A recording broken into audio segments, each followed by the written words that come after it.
tonight we're gonna test some marble texture, actually travertine texture, a really cool looking stone. As you can see, it got different slabs with different sizes here. For that, we're actually going to use floor generator, free plugin, and I'm going to unwrap this. I'm going to show you how to unwrap and map, and we're also going to use a really nice plugin for a random selection, which is also free, and all of that I'm going to show you in a bit. But before, I just want to give you some introduction to what I'm going to do. So I was kind of trying to brainstorm ideas, and I tried to do some tests for my separation wall here and find a good texture. This is why we actually use 3D stuff, so we can test and see how stuff looks before we start actually build it. Alright, and let's just dive in. What I'm gonna do is I'm gonna press Alt Q, go into my isolation mode, and this is a test object which I'm going to use in order to create my wall, this bricks wall. And I'm gonna use snap tool and toggle with vertices selected, and of course a snap tool, and I'm gonna go and create a rectangle here just to snap it to my angles. Unfortunately, floor generation doesn't really work on the side objects. I don't know really why. It works only on the objects from the top view. I guess just because it's floor and it's generating floor. But if you go to this website and you select here floor generator from the CG resource, you can go and download this floor generator free plugin, and you can also download the multi-texture that will help you to generate textures, unique textures for your floors. But in my case, I'm going to use Unwrap, and I'm going to use a little bit a different method. So I'm not gonna use any multi-texture. I'm just going to use floor generator. So for my example here, I'm going to go and make a spline out of this. And when you download this plugin, you need to drag and drop it in your scripts folder. That way, every time you're going to run the script, it's just going to be there. So I'm going to click Scripts, Run Script, and load my floor generator right here. You can see I got all the other scripts and plugins that I use. So just drag and drop it in this folder after you unzip it, and you'll be able to get this panel. So first thing first, let's do the interactive update. That way we'll be able to see everything that we're doing, and then click create. So we will create our floor, our tiles. Now let's go and change their size to about 77 here, and uncheck the symmetrical link, so this way we can do different sizes. And now for the width, we can do, let's say 10, and let's compare it to our wall. So those guys look a little bit thinner, so maybe somewhere 8 would work a little bit better. Now you can see that between them we have gaps, so we don't need to have any gaps. So this we're going to remove, and we also have some bevel. Bevel is right here. So I'm not gonna do any bevel because it adds geometry. Just in case later on I can add it manually by adding editable poly, and but at the moment I'm just gonna use 0 for that value. And extrude of course is the height of the thickness of my tiles right here. Okay, so We have also cool options for tilt, which can create a really nice object here. I haven't seen really someone doing this, but this is a really cool idea. I'll keep it in mind. I guess someone would probably do that, but it's a hard work creating something like this, tilted slabs. Now here we have some of those kind of standing too close, so I'm gonna change my seed. So seed is actually the variation, the way your tiles been distributed. So I'm just trying to find something that does not create straight lines. So something like this.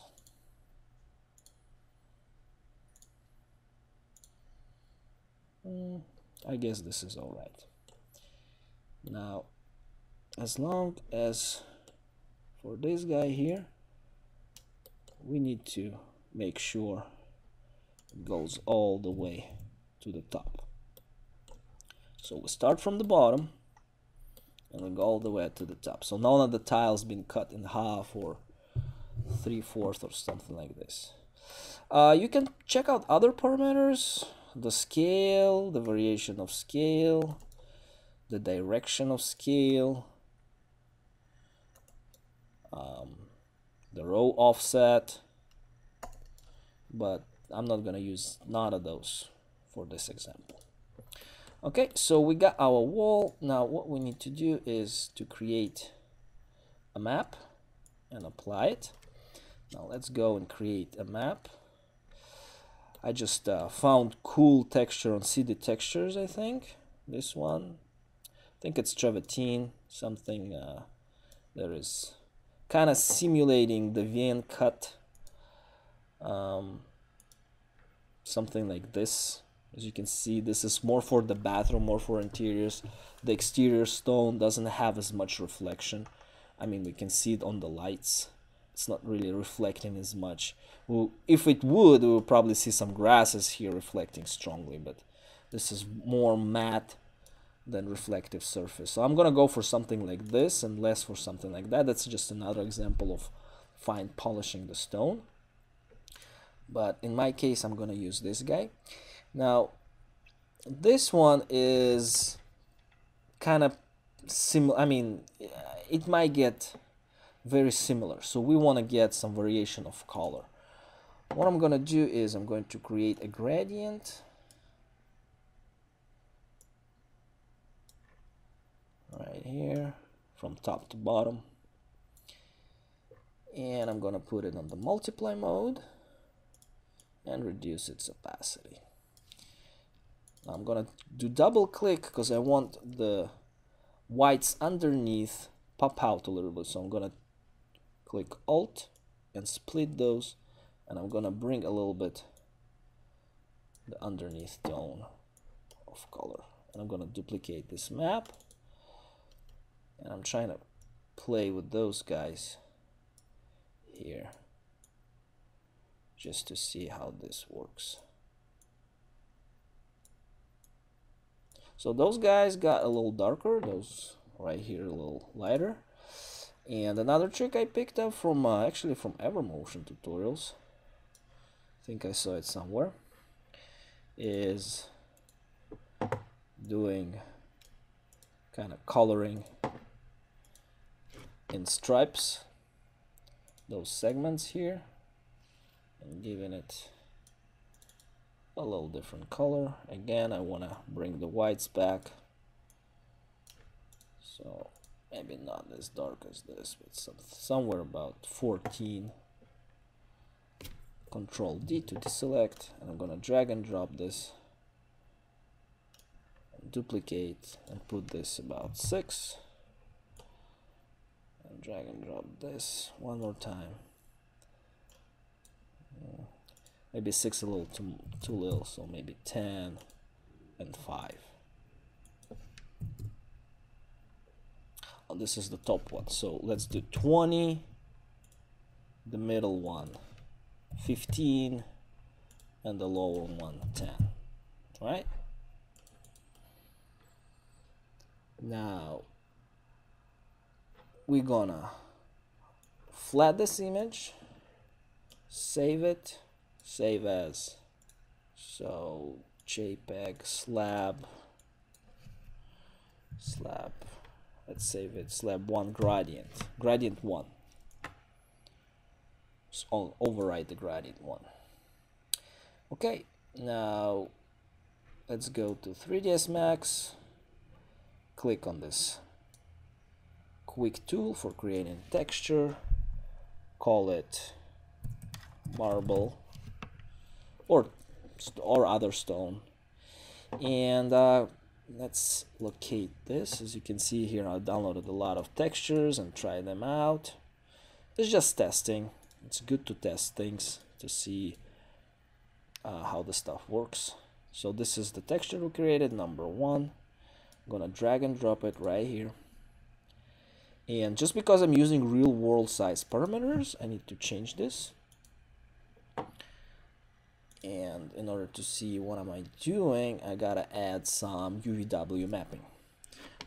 Press U, UVW map, box, and let's do this 150 and 85. So that's good. Just because my map is rectangle, I gotta use kind of ratio of about 1.5.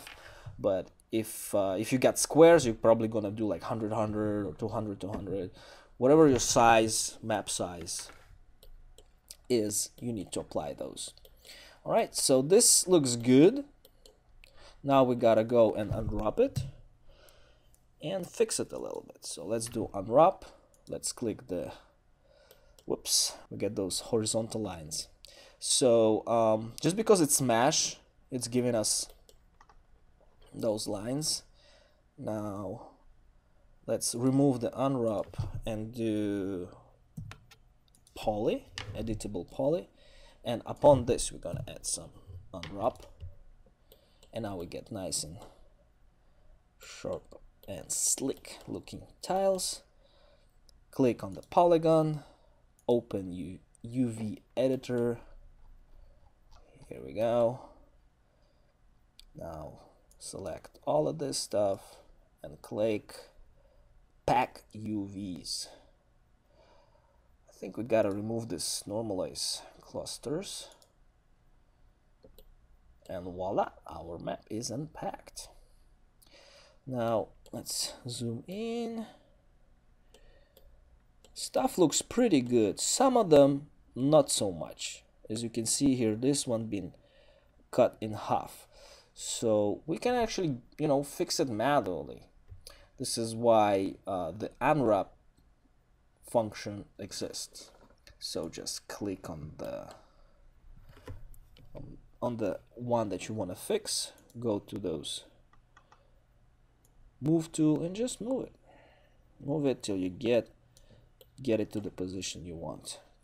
Now within this you can click Z and just immediately zoom into your, whoops, into your texture and move this one like this. Let's fix those guys and this one too. So you see, it's not that complicated process, and it gives you better control for what you're trying to achieve. So it's kind of nice. I mean, you get a feeling that you're actually doing something and not the software doing this thing for you. So it's like, I'm in control, I know what to do. All right, so this looks good. This looks good. This needs to be fixed. All right, and maybe we can fix that too. Let's give it a little darker one, something like this. Oh, 2 of those. And I think we're pretty much done. Just make sure you don't miss anything. Double check.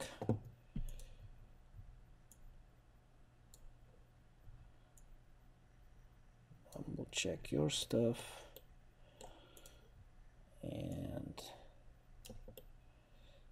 make sure you got it right. So downs. It will be hard to fix it probably later when you're gonna go out. I mean, we're gonna break this model because you cannot really use the randomizer tool on this. All right, so I think this is good. Now, next thing is PZ. We're gonna get down to this guy right here. And go on Google, type in random select. You'll be able to download this script. Again, unzip it, boom, drag and drop in your scripts folder, in your 3ds Max scripts folder, and run this script. And here it is. Now let's try to do that. Edit poly again, select, and we're not getting the selection because I think it's one object. So what we gotta do, we gotta collapse all, break it all down, and go into element, and now you can do selection. Voila, and you got random selection by percentage. So what you gotta do is just move those tiles a little bit up, then do another random selection and move those maybe a little bit down. And let's select this again. Select the whole thing, select again, move this a little bit up. Let's do it one more time. You can always change the selection so you won't be actually selecting the same ones.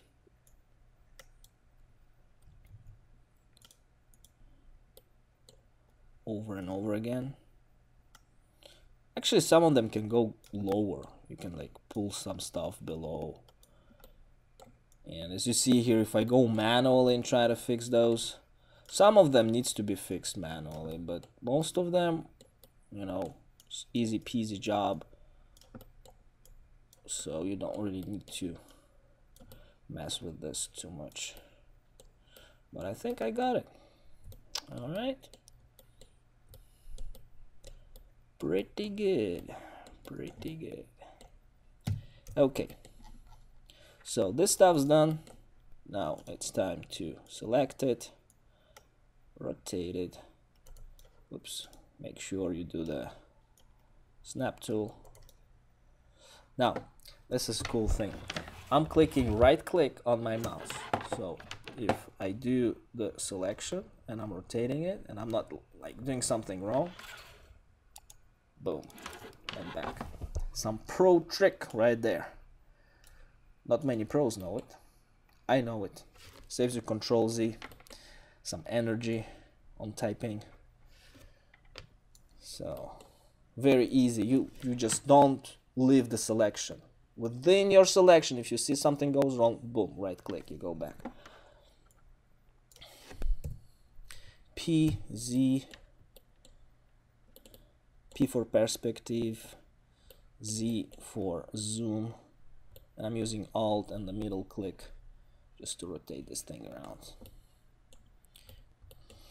All right, we go now to texture and try to work this thing out. Now I'm gonna do a little bit less blur because automatically this stuff comes with a blur, and obviously blur is a little bit too much. So I'm gonna get a little bit sharper effect by doing this. Now you can do the same in 3ds Max in Photoshop by filtering your map with sharpen, unsharpen mask. And as you see here, it's giving me like pretty sharp result here, the radius and everything. I think I did it earlier, so it's pretty sharp. But if you do, just make sure you're not overdo it. Control Shift F brings the fadeaway panel, and you can control your last effect. So somewhere there would be good. All right, I'm not gonna apply it because my map already sharp, but this is something that you should keep in mind. Okay, so we're back into our 3ds Max. Now let's take our texture and duplicate it, put it in the reflect.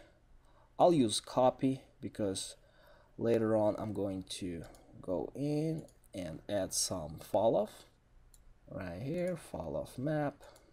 Click OK, keep the old map. And I'm actually going to use not that gradient because I don't really want my maps to be dark. I'm just going to use the basic slab, the one before the gradients. So I'm going to use this. I don't really need to sharpen that. I might get little spackles on my texture with the reflection if I use, you know, super sharp reflection in my maps, in my reflections. So just duplicate this, don't use sharpen, leave the blur at 1, do the copy, and just make one a little bit stronger with the output. So one going to be more reflective. Let's put this on 2. Alright, now we don't really want this to be super sharp, I mean on reflections. So we're going to add a little blur amount, and I'm going to duplicate it and drag and drop it into the rough glossiness. And I'm also going to do this on the copy. By the way, those probably would be a good idea to put on the Fernal, so it will get a little bit more natural look. So you see we're getting those nice reflections here. Now to tweak this a little bit more, we're going to go to output and use the RGB just to give my texture the right reflection amount. Now here with Fernal, I actually would probably add a little bit more reflective. I like those maps to be more reflective because stone tend to be pretty reflective. And let's just fix this guy with a 2, because maybe 2 a little bit too much. Yeah. Let's just fix those a little bit on the output.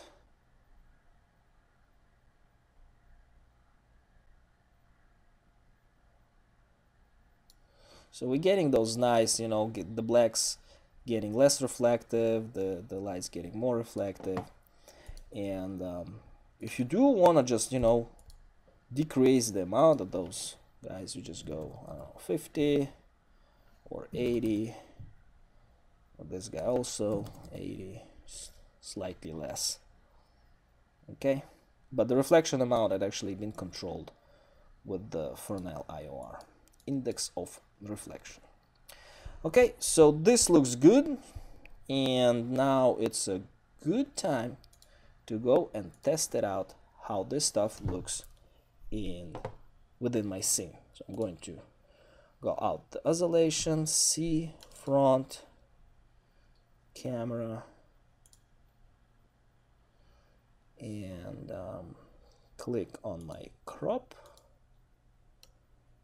Get this crop right here. I actually don't really need to render the whole thing, I mean to have the whole scene. Just going to select this portion and go to isolate mode, and now we can click render and see how this guy goes. Right, so I'm going to click on this guy here, and the render is actually going to follow my mouse. So we can see already from the light cache preview that we're getting some really nice hot spots here, and we're getting some nice blues here, and if we zoom in, we're actually getting some nice detail of this texture. So it's also a good thing to render 3K. You know, high-end production is actually 5K.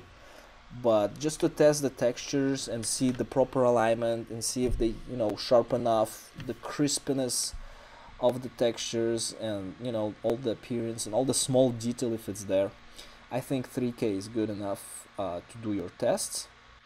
And it's also kind of keeps your render going faster, so you don't really need to, you know, render a whole image. It's not really necessary.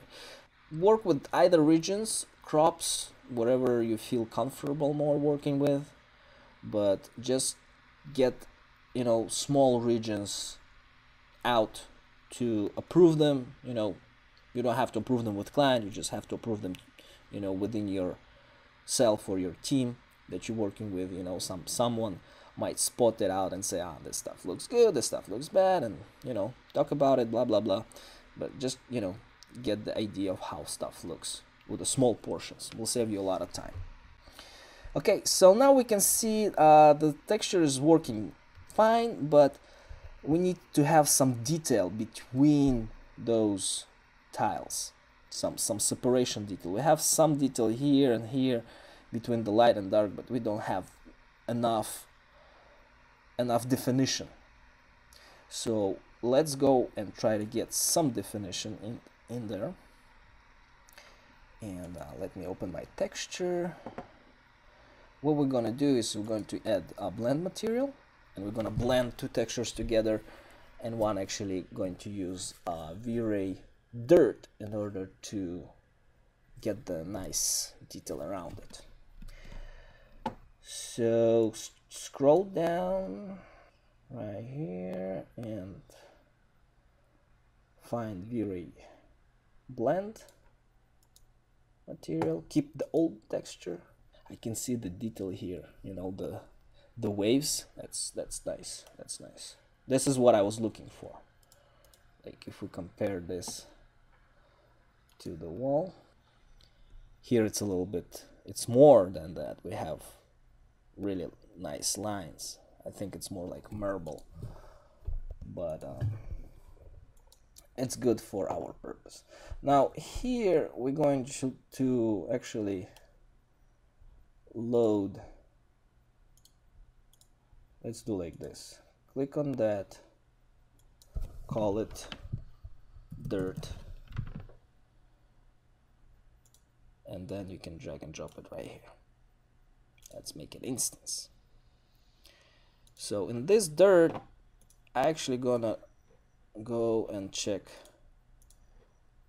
I got some other dirts from previous tutorials of this class for concrete, and I'm gonna use this dirt right here.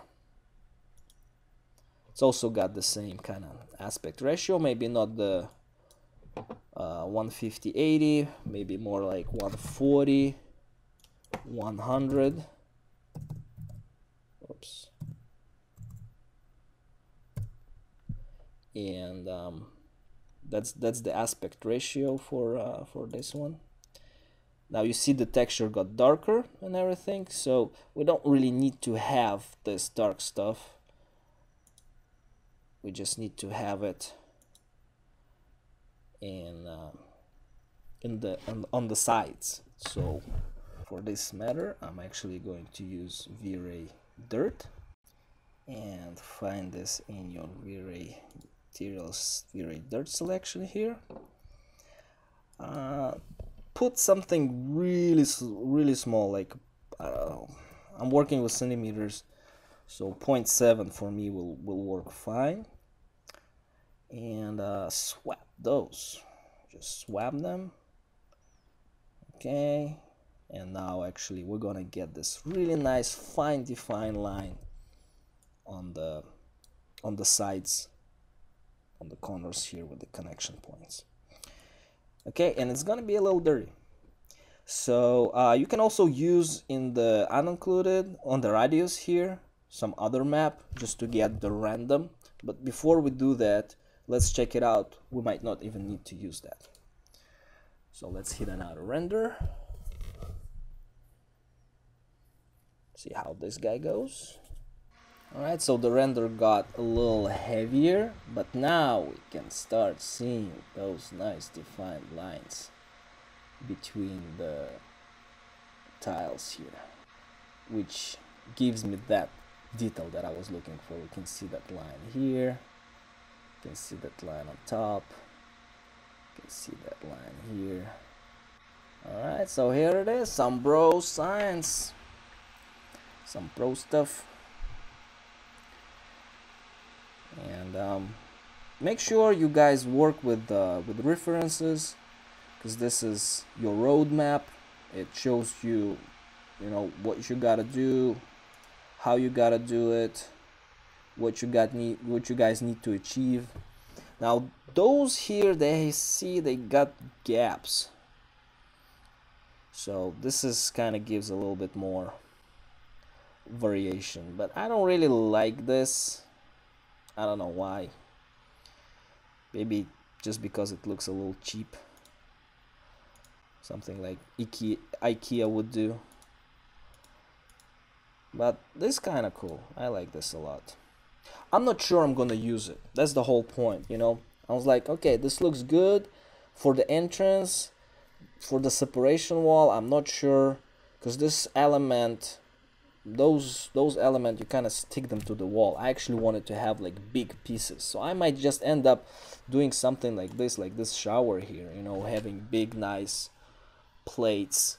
Maybe I can get the idea of, you know, moving things around and pushing things in and out, so I'll get some of them might stick out a little bit more out, some of them might stick in, you know, so I'll get that variation. So I might take this, use that idea and use those big plates, big tiles, and kind of combine them together, but still use this more gray map, because I don't really like the pink and everything. But I like this texture, whatever's going on here, better than this one. So I might combine those two ideas and create something more unique for my project. All right. So thank God we have 3ds Max and VRay that allows us to do those tests before we go into construction and build actual stuff, and we can show to the client, you know, here it is. It's, you know, think about it as a bonus. You know, when you do some extra stuff, client always will appreciate it. And it's hard to say, you know, from the first thing, like, yes, I love it, because you cannot compare it to anything. If you can compare it, then you can say, yeah, I do love it because this looks bad.